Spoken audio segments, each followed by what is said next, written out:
नमस्कार, S prime न्यूजमध्ये आपल्या सर्वांचं स्वागत.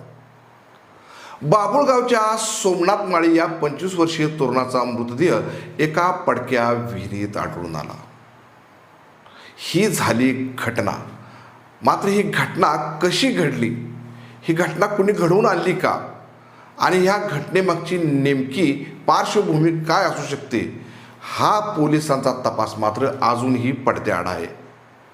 त्यामुळं या सोमनाथ माळीचा मृत्यू म्हणजे घात की अपघात अशी चर्चा संपूर्ण बाभुळगावच्या चौकामध्ये होताना दिसून येत आहे.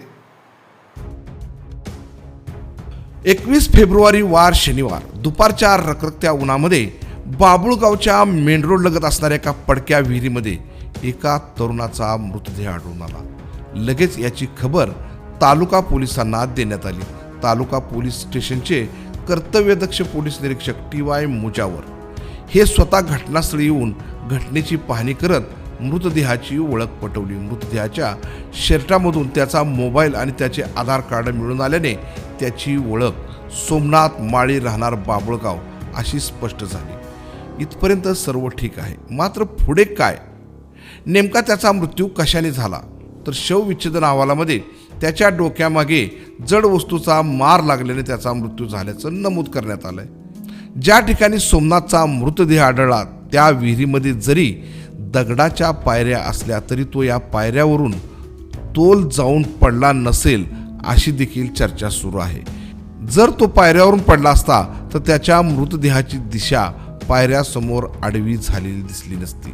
त्याचबरोबर तो पडलाच असता तर त्याच्या इतर शरीरावर देखील जखमा आढळल्या असत्या. मात्र अशा जखमा कुठेही आढळून आल्या नाहीत. राहिला तांत्रिक तपास. मागील वर्षी लखन जगताप या दुहेरी हत्याकांडामध्ये घटनास्थळाजवळील मोबाईल टावरच्या क्षेत्रामध्ये कोणाचे मोबाईल ॲक्टिव्ह होते त्यांना तपासकामी बोलवून पोलिसांनी तपास केला होता. मग या घटनेत पोलीस या पद्धतीचा वापर करत नाहीत का, असा देखील सवाल उभारतोय.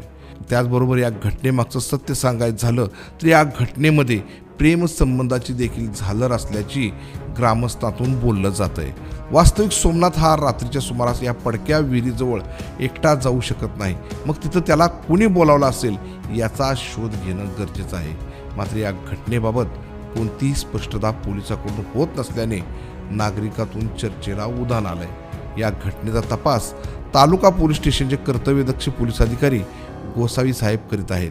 त्यामुळे लवकरच या घटनेच्या मुळाशी जाऊन संपूर्ण प्रकरणाचा छडा लावणार असल्याची माहिती गोसावी साहेब यांनी दिली आहे.